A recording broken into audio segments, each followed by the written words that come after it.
फटाफट से बताइए। लिक्विडिटी रेशियोज में सबसे पहले मैंने आप लोगों को यह समझाया कि लिक्विडिटी का मतलब क्या है। लिक्विडिटी का क्या मतलब है बच्चे? लिक्विडिटी कहते हैं ability to meet current obligations. क्या आप अपनी करंट ऑब्लिगेशंस को मीट कर भी सकते हैं या नहीं कर सकते? अगर आप अपनी करंट ऑब्लिगेशंस को मीट नहीं कर सकते, इतने एबल नहीं है, तो इसका मतलब आपकी कंपनी के पास लिक्विडिटी नहीं है। और इसी लिक्विडिटी को मेजर करने के लिए हमने दो रेशियो समझी। एक है करंट रेशियो और एक है, हाँ जी, लिक्विड रेशियो या क्विक रेशियो। अच्छा, मेरा आपसे सवाल है, ज्यादा बेहतर लिक्विडिटी कौन सी रेशियो बता पाती है? ज्यादा लिक्विड बेहतर रेशियो। लिक्विडिटी कौन सी है? Liquid ratio, liquid. Liquid quick ratio. Ratio.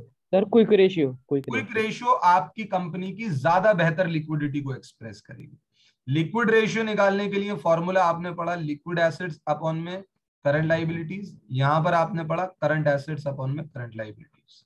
इसके लिए आइडियल रेशियो 2:1 रहनी चाहिए, इसके लिए आइडियल रेशियो 1:1 रहनी चाहिए। Is there any problem? बताइए मुझे, किसी को कोई परेशानी है? सर नो ये सर। ज्यादा अच्छे से कैसे बता सकती है? क्योंकि बेटा जिस आप यहां पर वो एसेट्स ले रहे हैं जो ज्यादा लिक्विड है, तो ज्यादा बेहतर से यही बताएगी। Okay sir. सर भाई क्योंकि 3 महीने तक की बता सकती है ना। चलिए आगे बढ़ते हैं। चलिए, एक ग्रुप हमने कवर कर लिया, एक ग्रुप हमारा कवर हो गया जिसको हम कहते हैं लिक्विडिटी रेशियो। अब एक और ग्रुप हम पढ़ेंगे जो कहलाता है profitability ratios. Profitability ratios. Sir profitability ratios में कितने तरीके की रेशियोज हमें पढ़नी? मैं आपको लिखवा देता हूं। Gross profit ratio,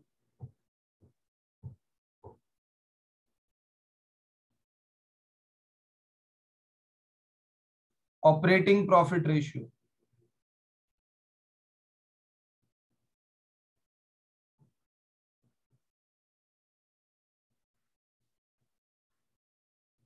net profit से पहले ऑपरेटिंग रेशियो,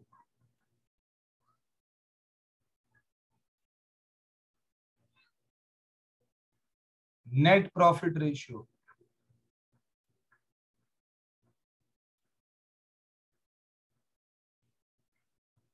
लास्ट में रिटर्न ऑन इन्वेस्टमेंट।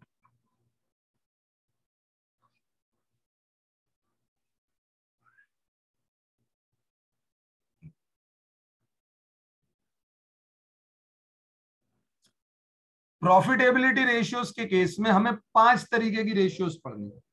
अब बच्चे घबराएंगे कि भैया यहाँ तो 5-5 ही रेशियो है। वहां पर मामला ज्यादा आसान था, वहां 2 ही रेशियोज थी बस, है ना। एक कौन सी थी? एक थी लिक्विड रेशियो और दूसरी थी करंट रेशियो। 2 ही रेशियो थी, 2 छोटे छोटे फॉर्मूलाज थे, हो गया काम। यहाँ 5 रेशियोज है, शायद डिफिकल्टी हो, शायद कॉम्प्लेक्सिटी हो। बेटा यहां पर भी कोई कॉम्प्लेक्सिटी नहीं, प्रोवाइडेड अगर आप लोग प्रॉफिट एंड लॉस अकाउंट के बारे में थोड़ी बहुत समझ रखते हो तो आपके लिए प्रॉफिटेबिलिटी रेशियोज करना आसान हो जाएगा। बहरहाल मैं मानकर चलता हूं आपको कुछ भी नहीं मालूम, आप एक नंबर के निकम्मे नालायक, 11वीं क्लास पूरी अपने ऐसी बेकार निकाली है, ये मैं अज्यूम कर चलूंगा। जब मैं लेवल को बिल्कुल 0 पे ले जाऊंगा तो मेरे लिए समझाना आप लोगों के लिए आसान रहेगा। सबसे पहले हम ये समझते हैं कि सर प्रॉफिटेबिलिटी क्या चीज है। इधर देखिए बेटा, प्रॉफिटेबिलिटी को हम कह सकते हैं, profitability means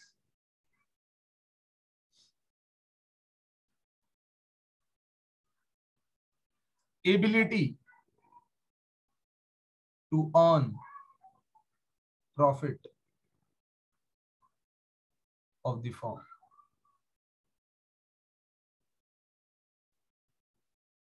on given sales। चलिए, मैं अभी इस लाइन को लिखो, समझा नहीं रहा, बस लिख लो इसे। मैं आपको दो फर्म के बारे में सवाल करूंगा। पहले मैं आपको फर्म ए और फर्म बी, ये दो फर्म है।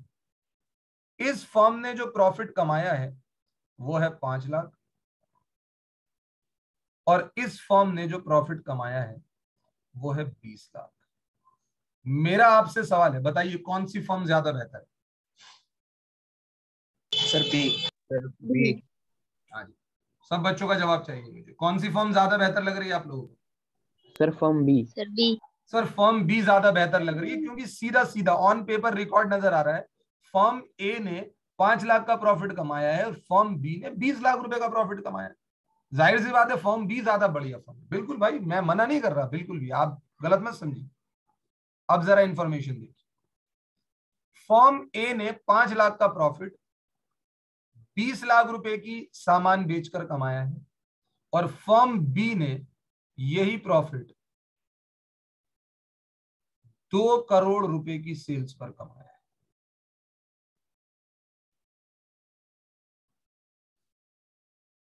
बताइए कौन सी फर्म ज्यादा बेहतर? सर ए। सर ए। ए। सर ए। सर फर्म ए। अब आपका सवाल बदल गया, बताऊं क्यों? क्योंकि अब आपने प्रॉफिट की अमाउंट नहीं देखी। आप लोगों ने अब प्रॉफिट की अमाउंट देखकर डिसीजन नहीं लिया, प्रॉफिटेबिलिटी देखकर डिसीजन लिया। यानी आपने देखा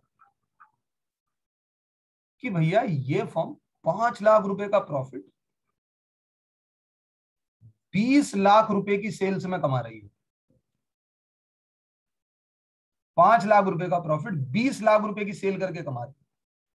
इसका मतलब ये हुआ कि भैया ये फर्म जो है जितना सेल करती है उसका 25% ये प्रॉफिट कमा लेती है। बताओ हाँ यार, जितना ये सेल करते हैं, 20 लाख का माल बेचते हैं तो 20 लाख में 25% इनका प्रॉफिट होता है। और इनको 2 करोड़ रुपए की सेल करनी पड़ी भाई, 2 करोड़ रुपए की, समझ रहे हैं आप? 2 करोड़ रुपए की सेल करनी पड़ी, कितना प्रॉफिट कमाने के लिए? 20 लाख रुपए का प्रॉफिट कमाने के लिए।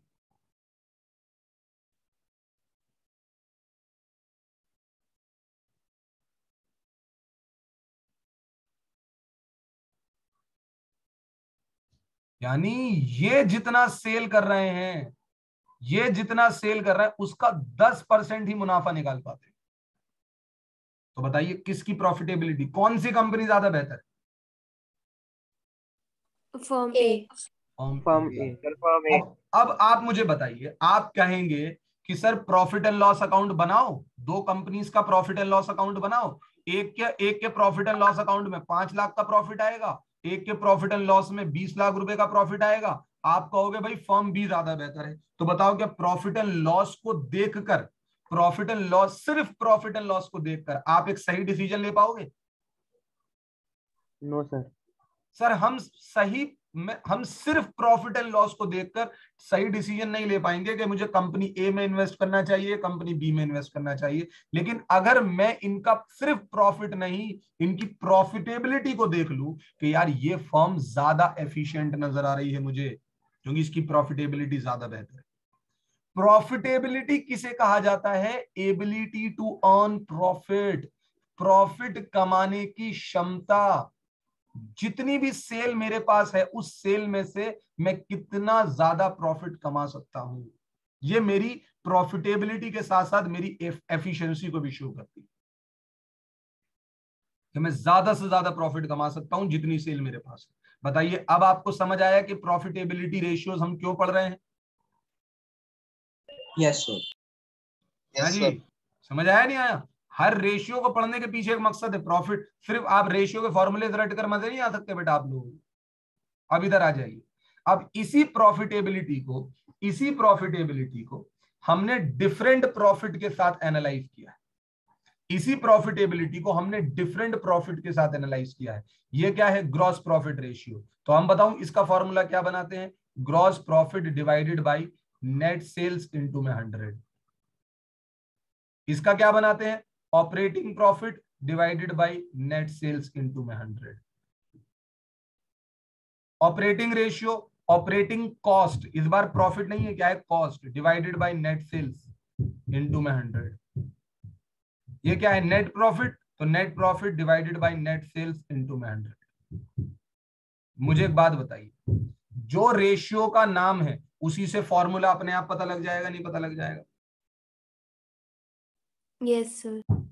हाँ जी, जो आप देखो ना, ग्रॉस प्रॉफिट रेशियो, तो आपको पता लग गया कि मैं ग्रॉस प्रॉफिट को नेट सेल्स से डिवाइड करने वाला हूं। आपने कह दिया ऑपरेटिंग प्रॉफिट रेशियो, तो आप ऑपरेटिंग प्रॉफिट को नेट सेल्स से डिवाइड करने वाले। सिर्फ लिखा हुआ है ऑपरेटिंग रेशियो, तो आप ऑपरेटिंग कॉस्ट को डिवाइड करने वाले हैं नेट सेल्स से।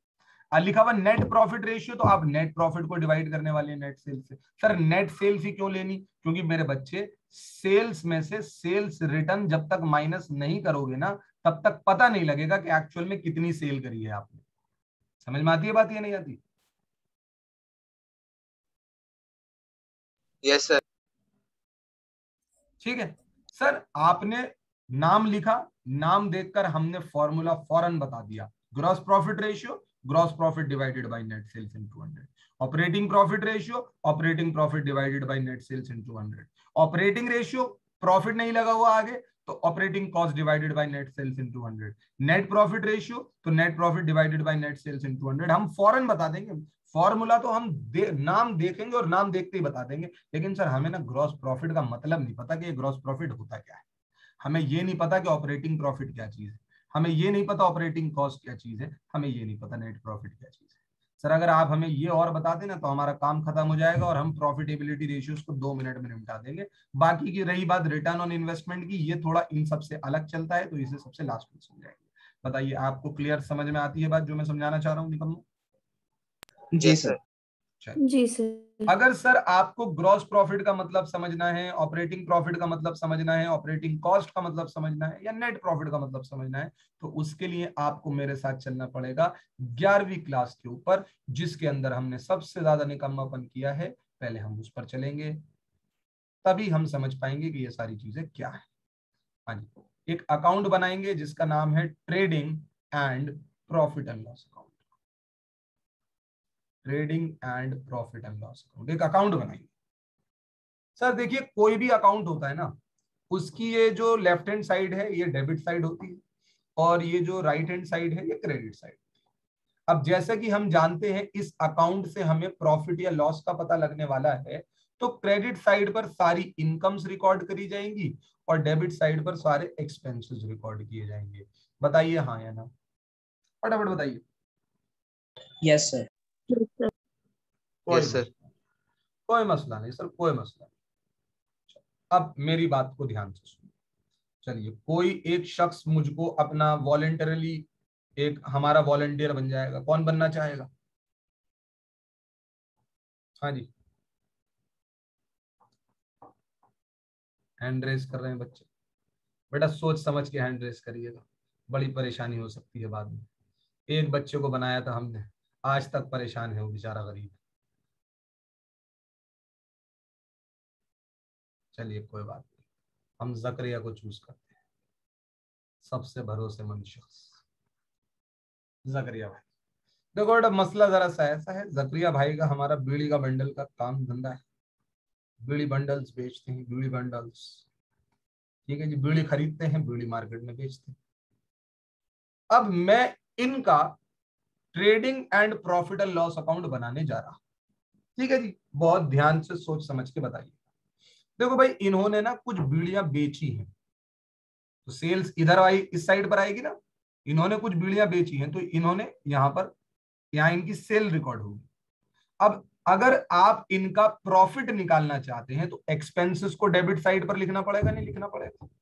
बताओ मुझे, हाँ या ना? हाँ जी बच्चे। Yes sir. Yes sir. अगर आप इनकी सेल जो इन्होंने करी है, इनका प्रॉफिट निकालना चाहते हैं, तो एक्सपेंस को डेबिट साइड पर लिखना पड़ेगा। इन्होंने क्या किया है, इन्होंने 100 बंडल्स बेचे हैं बीड़ी के, और हर बंडल को इन्होंने 20 रुपए में बेचा है। तो मुझे बताइए इन्होंने कितने की सेल करी है? 2000।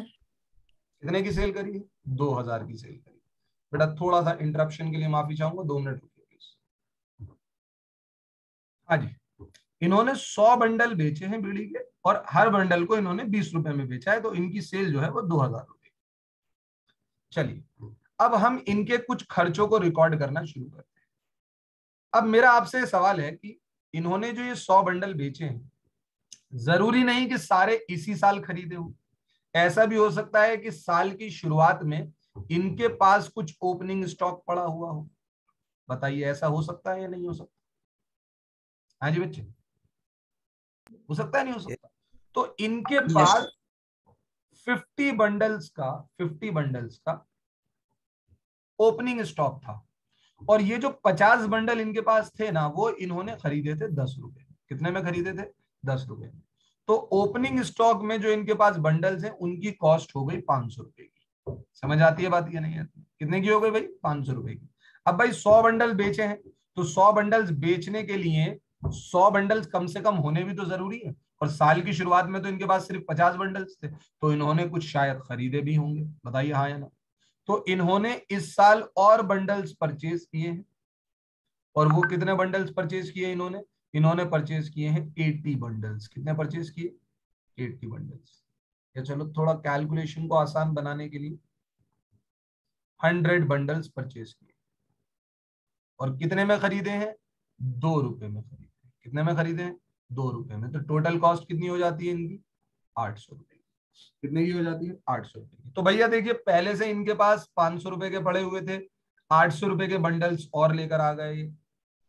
फिर इन्होंने जब ये बंडल परचेस करके लेकर आ रहे थे, तो जरा इनको रिक्शा वगैरह का किराया देना पड़ गया, वो छोटू से मंगवाए थे उसके पैसे देने पड़ गए इनको, तो इनको थोड़ा बहुत ना फ्रेट का खर्चा देना पड़ गया। ठीक है, कितने रुपए के मुकाबले? 200 रुपए देने पड़ गए। अब मैं आपसे एक सवाल पूछता हूँ, इन्होंने जो ये 2000 रुपए की सेल की है, जो इन्होंने ये 2000 रुपए की सेल की है, कितना प्रॉफिट हुआ जकरिया? फटाफट बताइए। सर 500 रुपए। हाँ जी, सबका जवाब चाहिए मुझे। Sir 500 rupees. 500 रुपीज टोटल खर्चा। 500, 1300, 200, 1500 और 2000 का इन्होंने सामान बेचा, तो 500 रुपए का प्रॉफिट बता रहे हैं। और बताइए भाई, सब बच्चे बताइए, जो रह गए हैं वो भी बताइए प्लीज। सर 1000 रुपए का प्रॉफिट हुआ। 1000 रुपए का प्रॉफिट। हाँ जी, और बताइए जी।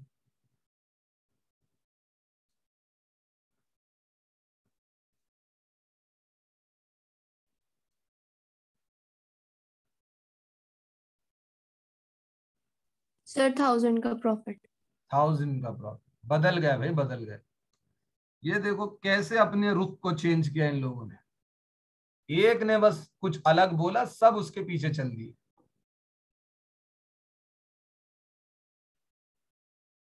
नहीं सर, मैंने तो पहली बार ही बोला 1000 कैलकुलेट करके पूरा। चलो चलो, अभी देखता हूँ, अभी अभी बताऊंगा तुम। जिसका धंधा उसी को नहीं पता, वो मुझसे मना कर रहा है, सर पता नहीं कितने का प्रॉफिट हुआ है। तुम्हें सच में एक अकाउंटेंट की जरूरत पड़ेगी। देखो निकम्मो, मेरी बात सुनो, बहुत सिंपल सी बात। मुझे एक बात बताइए, ये जो 1500 रुपए की जो ये कॉस्ट है, 1500 रुपए की जो ये कॉस्ट है, ये कितने बंडल्स की है? हाँ जी, 150। ये 150 बंडल्स की कॉस्ट है। बताइए हाँ या ना? 150 बंडल्स की कॉस्ट है। 50 बंडल्स 500 रुपए के, 100 बंडल्स 1000 रुपए के। तो टोटल मिलाकर ये 150 बंडल की जो ये कॉस्ट आई है, ये जो 150 बंडल्स की कॉस्ट है, ये 1500। और ये जो सेल आपने की है 2000, ये कितने बंडल्स की सेल है? 100 बंडल। यानी आप 100 यूनिट की रेवेन्यू को, यानी 100 यूनिट की रेवेन्यू को आप 150 यूनिट की कॉस्ट से कंपेयर कर रहे हैं। क्या ये कहीं से आपको लॉजिकल लगता है? No sir. आप 100 यूनिट की कॉस्ट को 150 यूनिट की कॉस्ट से कंपेयर कर रहे हैं, ये कहीं से लॉजिकल लगता है आपको? कहीं से भी नहीं लगता। इसीलिए आप लोगों को 11th क्लास में पढ़ाया जाता है मैचिंग कॉन्सेप्ट। और मैचिंग कॉन्सेप्ट कहता है कि भैया जितने यूनिट की रेवेन्यू है उतने ही यूनिट की कॉस्ट डेबिट साइड पर आनी चाहिए। यानी सर इस साइड पर ज्यादा कॉस्ट डेबिट हुई हुई है, बताइए हाँ या ना? हाँ जी। Yes sir. तो सर जो 50 यूनिट की कॉस्ट है उसका क्या करें? उसे इस अकाउंट से निकालिए भाई, उसे इस अकाउंट से निकालिए। और कॉस्ट को अकाउंट से निकालने के लिए क्या करना पड़ेगा? क्रेडिट करना पड़ेगा, यानी लिखना पड़ेगा क्लोजिंग स्टॉक। क्योंकि जो सामान बिका नहीं उसकी कॉस्ट को यहां से निकालिए, और क्लोजिंग स्टॉक की कॉस्ट कितने की हो जाएगी? 500 रुपए की हो जाएगी। समझे कि नहीं समझे? और फिर आप देखिए 2000 में से आप क्या माइनस करेंगे? 1500 माइनस 500, यानी नेट कॉस्ट कितनी हुई? कॉस्ट कितनी हुई हमारी? 1000। 2000 की रेवेन्यू में से 1000 की कॉस्ट माइनस होगी, तो आपके पास आएगा ग्रॉस प्रॉफिट कितने का? 1000 रुपए का। बताइए समझ में आती है बात या नहीं आती? सब बताइए मुझे, समझ में आती है बात या नहीं आती? Yes sir. Yes sir. बताऊं मैंने क्या किया है? सेल्स में से माइनस की है मैंने एक कॉस्ट, और उस कॉस्ट को हम कहते हैं कॉस्ट ऑफ गुड्स सोल्ड। क्या कहते हैं? Cost of goods goods sold. Sir ये जो 500 रुपए थे ये कौन सी कॉस्ट थी? ये थी cost of opening stock. Sir ये जो 800 रुपए और 200 रुपए हमने परचेज करते वक्त पे किए थे, ये थी कॉस्ट ऑफ गुड्स परचेज्ड। और ये जो टोटल 1500 रुपए की जी कॉस्ट थी, इसे कहते हैं कॉस्ट ऑफ गुड्स अवेलेबल। क्या कहते हैं?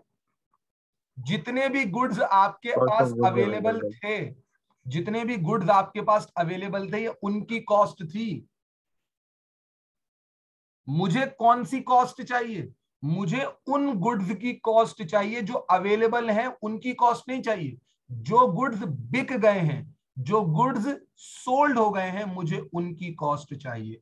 क्योंकि जो गुड्स बिक गए हैं उन्हीं कॉस्ट को मैं माइनस कर सकता हूं सेल में से। क्योंकि जब मैंने बेचे ही 100 बंडल हैं तो मुझे 100 बंडल की ही तो कॉस्ट चाहिए। बताइए मुझे हाँ या ना? Yes sir. यस और आपने यहां पर डेबिट साइड पर सारे गुड्स की कॉस्ट लिख दी, तो इसीलिए हम क्लोजिंग स्टॉक को क्रेडिट साइड पर लिखते हैं, ताकि ये जितने भी गुड्स है ना, जितने भी गुड्स की कॉस्ट है वो रिड्यूस हो जाए, और आपको इस अकाउंट में क्या मिल सके? कॉस्ट ऑफ गुड्स सोल्ड मिल सके।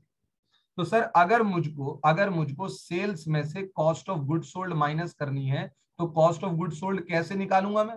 कॉस्ट ऑफ गुड्स सोल्ड कैसे निकालूंगा मैं, बताइएगा मुझे। पहले तो आया ओपनिंग स्टॉक। ओपनिंग स्टॉक में क्या जुड़े? परचेजेस। हाँ जी, परचेजेस के साथ कौन से खर्चे थे? ऐसे खर्चों को कहते हैं डायरेक्ट एक्सपेंसेस।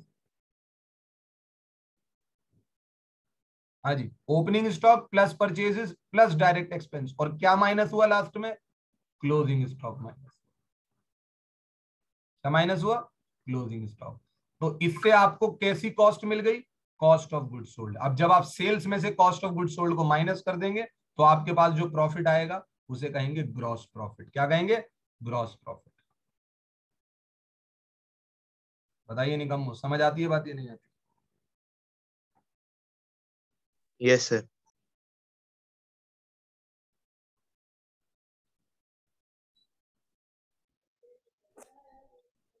Yes sir. बताइए भाई, सबको सब क्लियर है? Yes sir. या आपको नोट करना है, या कर लिया आप लोगों ने? सर नोट कर लिया। किसी को करना है तो रोक दीजिए, वरना मैं आगे बढ़ता हूं।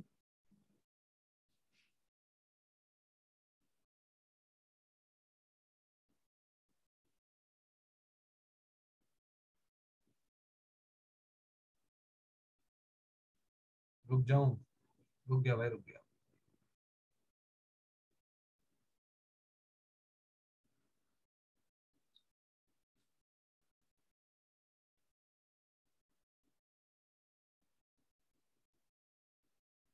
जहरा बेटा, अभी आपका मैं जवाब दूंगा इस बात का, ठीक है ना?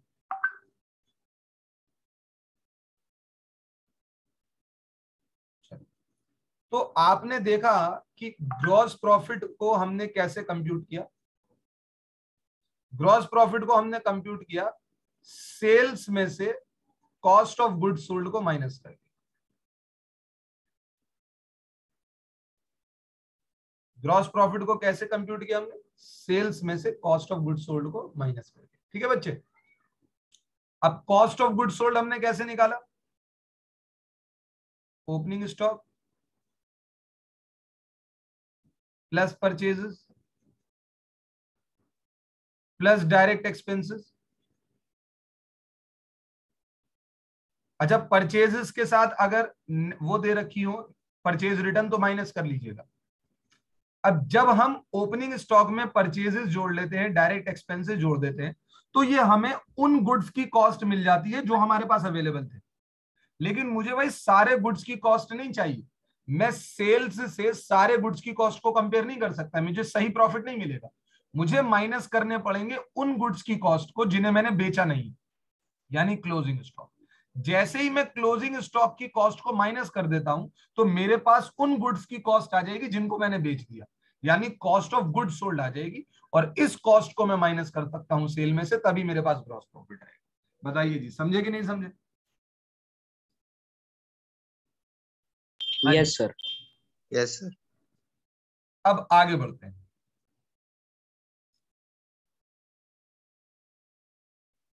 क्लोजिंग स्टॉक क्यों माइनस? बेटा यही बात तो समझाई थी मैंने यहां पर, यही तो समझाया। इधर देखना बेटा, 50 बंडल्स 1000 बंडल्स, ये टोटल कॉस्ट किसकी है?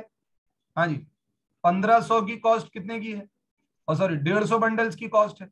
आपके पास जो बंडल्स बिक गए बस उन्हीं की कॉस्ट तो चाहिए आपको, जो बंडल्स नहीं बिके उनकी कॉस्ट को यहां से हटाना पड़ेगा ना। हाँ जी बच्चे, क्लोजिंग स्टॉक उसी को तो कहते हैं जो नहीं बिका। जो नहीं बिका उसकी कॉस्ट को जब तक नहीं हटाऊंगा तो सेल्स से कैसे कंपेयर करूंगा, है ना बच्चे?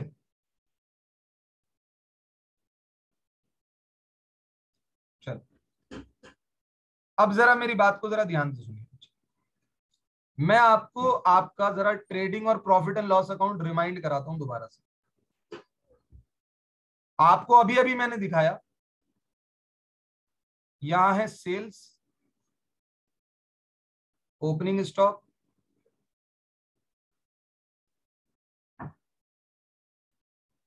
और यहां पर है परचेजेस, यहां पर है डायरेक्ट एक्सपेंसेस,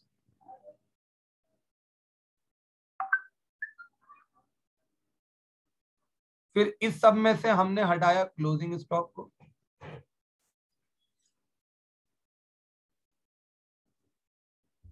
तब जाकर आपके पास आया ग्रॉस प्रॉफिट।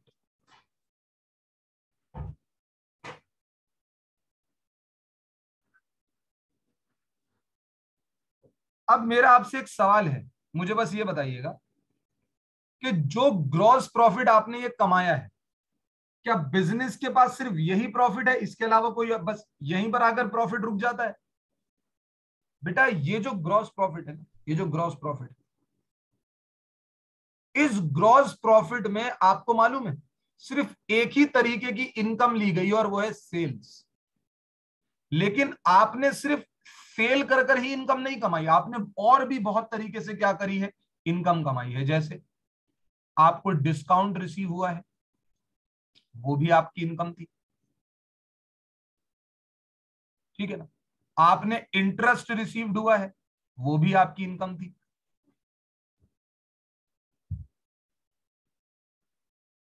आपको कमीशन रिसीव्ड हुई है, वो भी आपकी इनकम थी। आपको रेंट रिसीव हुआ है, वो भी आपकी इनकम है। यानी इनकम आपने सिर्फ सेल करके नहीं कमाई, और भी दूसरे तरीके से आपने इनकम कमाई है। असल में ये जो इनकम है ना, ये आपके मेन ऑपरेशन की बिजनेस है। क्या है? मेन ऑपरेशन की कमाई है। ये तो बिजनेस करने की वजह से आपने ये पैसा और कमा लिया, ये मेन ऑपरेशन नहीं है। मेन ऑपरेशन ये है। इसीलिए सेल्स को अक्सर क्या कहते हैं? Revenue from operation. क्या कहते हैं? Revenue from operation. क्योंकि आप जो मेन काम करते हैं इसी का करते हैं। लेकिन अगर कोई दूसरी अदर इनकम्स मैंने कमाई है, वो भी तो मेरी कमाई ही है, ये कहलाती है अदर इनकम्स।